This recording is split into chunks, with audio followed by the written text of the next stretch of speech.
Oluvannyuma lw'ekirwadde kya ssennyiga w'e China ekimanyiddwa nga coronavirus oba ekireetera akawuka ka coronavirus okuwanika amatanga, ab'obuyinza mu ggwanga erya Bungereza basazizzaamu oba ennyonyi ya British Airways eyimirizza embuuka z'ennyonyi okuva n'okuyingira mu ggwanga erya China.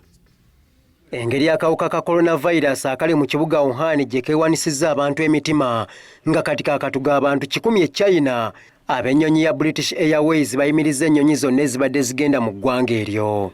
Kino kiddiridde n'ab'obuyinza mu China naddala mu ssaza ly'e Wuhan okujja bannansi b'amawanga amalala mu ssaza lino ne babaako we babateeka okwewala ebiyinza okuddirira. Kati Bungereza etegeka engeri gy'egenda okunonayo abantu baayo abasukka mu 300 ebataasa ekibambulira.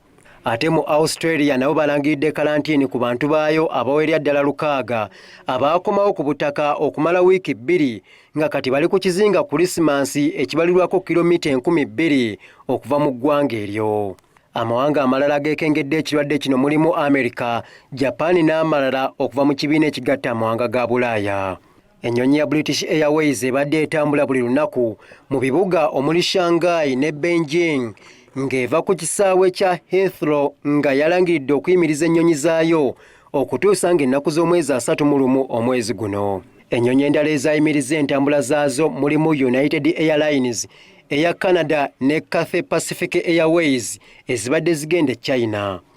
Mu ggwanga lya United Arab Emirates bazuddeyo omuntu omu agambibwa okuba n'akawuka kano nga tekinnamanyika oba nabo ennyonyi zaabwe bagenda kuzigaana okubuukira e China. Akawuka akatadde ensi ku bunkenke kakwata mu ngeri ya ssennyiga nga kasinga kwegiriisiza mu bantu abakuliridde mu myaka era ng'eddagala lyako ettuufu terinnafunika.